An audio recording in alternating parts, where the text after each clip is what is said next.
Hello दोस्तों, मैं हूं अक्षय। मैं आपके सामने एक बहुत इंपॉर्टेंट क्वेश्चन डिस्कस करने आया हूं कि नाटा थर्ड अटेम्प्ट देना है या नहीं देना है। कुछ स्टूडेंट क्वेश्चन पूछते, सर मैंने ऑलरेडी सेकंड अटेम्प्ट दे दिया है, मैंने 2 अटेम्प्ट दे दिए हैं, मैं थर्ड अटेम्प्ट दूं कि नहीं दूं। सर मुझे फर्स्ट अटेम्प्ट में इतना मार्क है, सेकंड अटेम्प्ट में इतना मार्क है, मैं थर्ड अटेम्प्ट दूं कि नहीं दूं, एवरेज हो जाएगा। ये जो सारे क्वेश्चन है इसके मैं आज आंसर देने के लिए आया हूँ। ये बताने से पहले तो मैं एक छोटी सी बात करना चाहता हूँ। देखो 18 तारीख से हमारा नाटा का थर्ड अटेम्प्ट का पेनल्टीमेट कोर्स स्टार्ट हो रहा है, जो आपको डेफिनेटली आपके मार्क इंप्रूव करने में हेल्प करेगा, आपका अच्छे कॉलेज मिलने में हेल्प करेगा। तो अगर आप इंटरेस्टेड हो कोर्स ज्वाइन करने में तो आपने 17 या 16 को जल्द से जल्द आपका नाम एटलीस्ट व्हाट्सएप पे बुक करना चाहिए और डेमो क्लास बुक करना चाहिए। डेमो क्लास कम्प्लीटली फ्री होता है, तो आपको समझ में आएगा कि हम कैसे पढ़ाते हैं, आपको हमारी ट्यूनिंग समझती है नहीं समझती है, और इसके फीस भी बहुत मिनिमम रहती है। सेकंड इंपॉर्टेंट चीज, हम स्टूडेंट भी काफी लिमिटेड लेते हैं, 12 to 15 स्टूडेंट ही रहते हैं किसी क्लास में, उससे ज्यादा स्टूडेंट नहीं होते हैं। तो जनरली क्लास जल्दी फुल हो जाती है, तो आप जरूर ट्राई करो क्लास में इनरोल होने की। अगर आप नाटा की फीस अफोर्ड कर सकते हो तो आप क्लास की भी फीस अफोर्ड कर सकते हो, क्योंकि क्लास की फीस नाटा के अटेम्प्ट की फी के आसपास होती है। तो आपने जरूर ये करना चाहिए, तो कोर्स ज्वाइन करना चाहिए अगर आपको इम्प्रूवमेंट चाहिए। तो देखो दोस्तों, एक सिंपल बात है, यहाँ पे 3 हम सिनारियो कंसिडर करते हैं। 3 सिनारियो कंसिडर करेंगे। तो एक फर्स्ट सिनारियो में फर्स्ट स्टूडेंट को फर्स्ट अटेम्प्ट में अगर 140 मार्क आता है और वो स्टूडेंट ने सेकंड अटेम्प्ट दिया नहीं है, ठीक है, तो उसमें थर्ड अटेम्प्ट देना चाहिए नहीं देना चाहिए। सेकंड सिनारियो है, अगर एक स्टूडेंट को 120 मार्क आता है फर्स्ट अटेम्प्ट में और सेकंड अटेम्प्ट में जो रिजल्ट आएगा, आज या कल रिजल्ट आएगा, उसको फॉर एग्जाम्पल 130 मार्क आता है, तो उसने थर्ड अटेम्प्ट देना चाहिए नहीं देना चाहिए।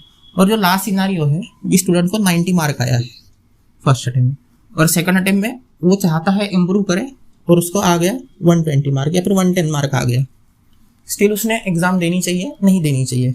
110 या फिर 120 हम समझ सकते हैं यहाँ पे, ठीक है। तो उन्होंने एग्जाम देनी चाहिए नहीं देनी चाहिए। 3 अच्छे सिनारियो है। तो फर्स्ट ऑफ ऑल एग्जाम उन्होंने नहीं देनी चाहिए जो सोच सकते हैं कि हम अपने मार्क में इंप्रूवमेंट करेंगे, तभी आपका एवरेज इंप्रूव होगा। तो फर्स्ट ऑफ ऑल आप अगर इंप्रूव कर सकते हो तो जरूर देना चाहिए। सेकंड इंपॉर्टेंट, फॉर एग्जांपल इस स्टूडेंट को 150 मार्क आते हैं, तो देखो इस स्टूडेंट का तो कोई लॉस हुआ नहीं है, उनका बेनिफिट ही होगा, क्योंकि इन दोनों में से हाईएस्ट कंसीडर किया जाएगा। जो भी 2 हाईएस्ट है उसका कंसीडर किया जाएगा। तो जो फर्स्ट सिनेरियो का स्टूडेंट है उसने तो एग्जाम जरूर देनी चाहिए, क्योंकि ये स्मार्टेस्ट स्टूडेंट माना जाएगा, क्योंकि उसने सेकंड अटेम्प्ट स्किप किया, फर्स्ट दिया और थर्ड दिया। अब सेकंड अटेम्प्ट जिन्होंने 120 130 मार्क आया है, उन्होंने अगर वो 130 पे इंप्रूव कर सकते हैं, फॉर एग्जांपल 130 पे 140 या फिर 150 ला सकते हैं, क्योंकि ऑलरेडी उन्होंने 2 बार स्टडी कर चुके हैं, 2 टाइम्स वो स्टडी कर चुके हैं, थर्ड टाइम स्टडी करने में इतना तकलीफ नहीं होगी। तो अगर वो 150 या फिर 130 के ऊपर कुछ भी चल जाएगा, इवन 140 भी चल जाएगा, क्योंकि क्या होगा 150 आता है तो यहाँ पे देखो एवरेज 140 का आएगा। अगर इसी जगह पे 140 आता स्कोर तो यहाँ पे एवरेज 135 आता।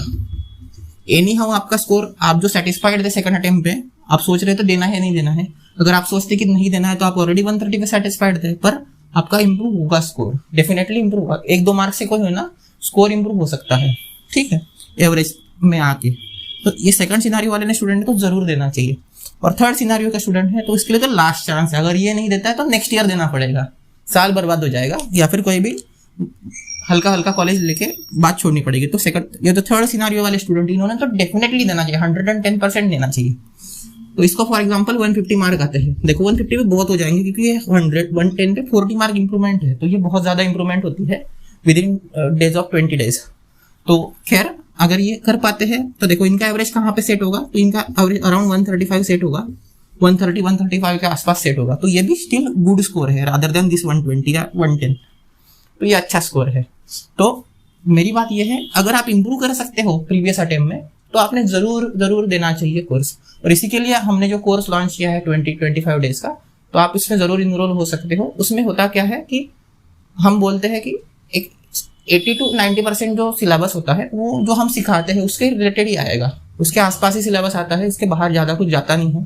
क्योंकि हमने गए 4 पेपर देखे हैं तो एग्जैक्ट सेम सिलेबस या फिर एग्जैक्ट सेम क्वेश्चन भी देखने को मिलते हैं। तो अगर आप जरूर इंटरेस्टेड हो कोर्स में तो जरूर ज्वाइन करना चाहिए। कॉल करो या फिर मैसेज डालो तो हम उसका रिप्लाई कर पाएंगे। तो ठीक है दोस्तों, मेरे ख्याल से आपका डाउट क्लियर हो गया होगा, थर्ड अटेम्प्ट देना है नहीं देना है, तो आपने जरूर देना चाहिए। ये जो क्वेश्चन आया था वो एक्चुअली सेकंड अटेम्प्ट के वक्त उसका आंसर किया गया था कि सेकंड अटेम्प्ट देना चाहिए नहीं देना चाहिए, तो वो वैलिड क्वेश्चन था। ये तो जरूर देना है, 110% आपने इसको अटेम्प्ट करना ही करना है, और अच्छे से पूरे फुल हार्टेड अटेम्प्ट करो। स्कोर करने के लिए अटेम्प्ट करो, अच्छा कॉलेज लेने के लिए अटेम्प्ट करो, साल बर्बाद करने के लिए अटेम्प्ट मत करो, ठीक है। तो ठीक है दोस्तों, मेरे ख्याल से मेरी बात क्लियर होगी, आप समझ गए होंगे। तो मिलते हैं नेक्स्ट वीडियो में।